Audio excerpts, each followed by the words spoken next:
In 1959, Fidel Castro led the Cuban people to victory in their revolution, establishing the Cuban Revolutionary Government. By 1961, as U.S.-Cuba relations deteriorated, Cuba turned to the Soviet Union, requesting economic and military assistance. The Soviet Union agreed and decided to deploy offensive missiles capable of threatening the U.S. mainland. With Soviet technicians and equipment entering Cuba, the operation included transporting medium-range ballistic missiles, cruise missiles, nuclear-capable bombers, and fighter jets. On October 14, a U.S. U-2 reconnaissance plane discovered these missile sites, prompting President Kennedy to order a naval blockade of Cuba.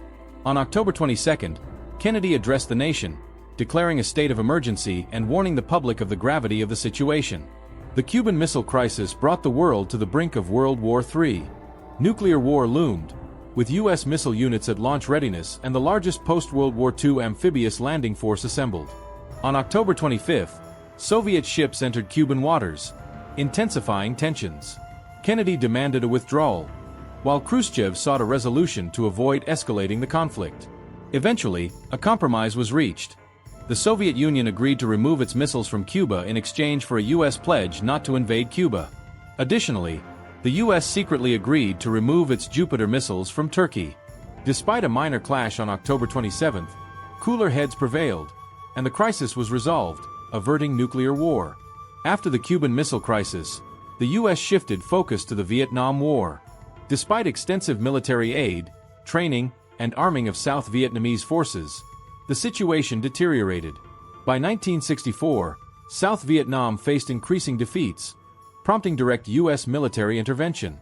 China and the Soviet Union supported North Vietnam with economic and military aid, while the U.S. escalated its involvement, leading to widespread anti-war protests domestically. By 1973, the U.S. began withdrawing troops, and in 1976, Ho Chi Minh's North Vietnam unified the country. The Vietnam War exacted a heavy toll on the U.S., with 360,000 casualties and a financial cost of approximately $250 billion, resulting in a significant strategic setback. These Cold War conflicts, whether the Cuban Missile Crisis, the Korean War, or the Vietnam War, highlighted the intense rivalry between the U.S. and the Soviet Union.